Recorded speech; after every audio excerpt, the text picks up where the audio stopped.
Il Veneto fa lobby per avere in fretta il risarcimento per i danni del maltempo in mare e in montagna. Certo che alla fine dei conti si incassa solo un 10% perché le emergenze sono tante e i soldi pochi.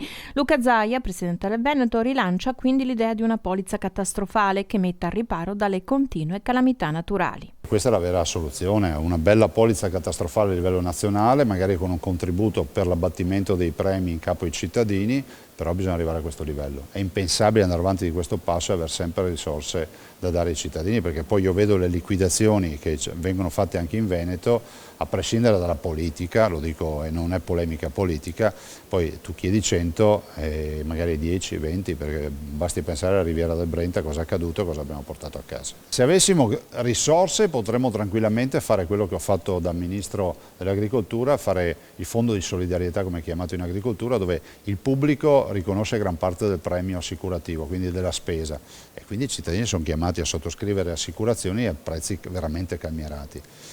Avere più risorse vuol dire avere più autonomia. Avere più autonomia vuol dire fare il referendum per poter andare a trattare ad armi pari. Nella conferenza dopo giunta anche una condanna agli episodi di violenza sulle spiagge. Tolleranza doppio zero, non più zero, doppio zero. Noi cittadini non abbiamo la sicurezza percepita, vogliamo che queste cose non accadano. E perché non accadano bisogna essere rigorosi, inasprire le pene, dare la certezza della pena. Se ti becchi un giorno di galera devi fare un giorno di galera. E qui nessuno ha avuto l'infanzia difficile. Se metti le mani al collo al comandante dei carabinieri gli fai un mese di prognosi per danni, oppure aggredisci la supermamma di Padova o magari qualche altro veneto, devi scontare la tua pena. Qui non è la bengodi ovviamente della legge come qualcuno pensa. E se delinquere uno straniero, dice, va rispedito a casa nelle sue prigioni molto meno confortevoli delle nostre. La riunione di giunta ha prodotto però una novità sul fronte delle cure dentarie. Dal 1 gennaio 2018, grazie ad una convenzione con i dentisti, le fasce deboli, anche economicamente, potranno fruire di interventi gratuiti. Un esempio?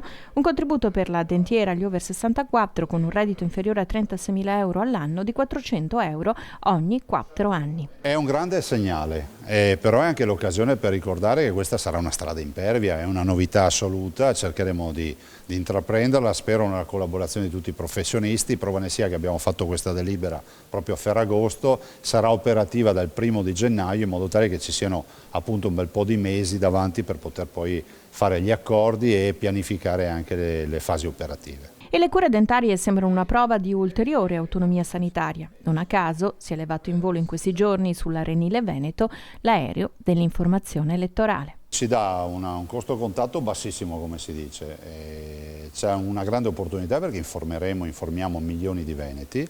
È un'informazione istituzionale, non è una propaganda per il sì o per il no per l'astensione.